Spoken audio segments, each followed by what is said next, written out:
Universitas Hasanuddin, Unhas, berperan aktif dalam menjaga ketahanan maritim Indonesia dengan mengadakan kuliah umum yang menggandeng PT PAL Indonesia.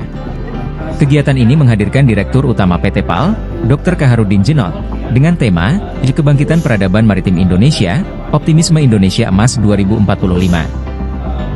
Kegiatan ini berlangsung di Ruang Senat Unhas, Jalan Perintis Kemerdekaan, Makassar, Jumat, 11 Oktober 2024.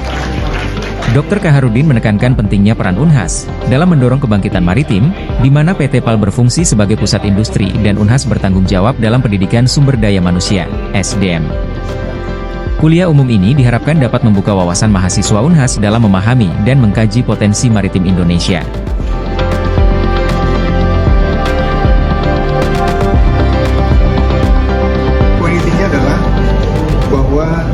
Kebangkitan maritim itu tergantung dari bagaimana kita melakukan persiapan.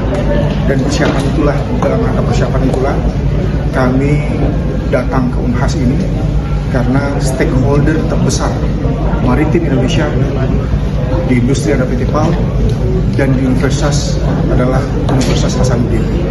Maka dua hal ini harus disatukan dan diimplementasikan secara nyata sebagai tonggak awal bagi bangkitnya peradaban maritim Indonesia. Khusus untuk kebangkitan maritim itu adalah satu program utamanya adalah bagaimana ketahanan pangan, ketahanan energi. Tapi untuk mendukung dua ketahanan ini, maka maritim menjadi tonggak utama, tulang punggung untuk bagaimana bisa mendistribusikan hasil-hasil pangan ini dan hasil-hasil energi ini pada seluruh wilayah Indonesia.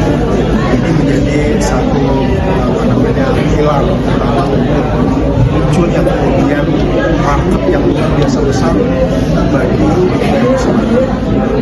Download Tribun X sekarang, menghadirkan lokal menjadi Indonesia.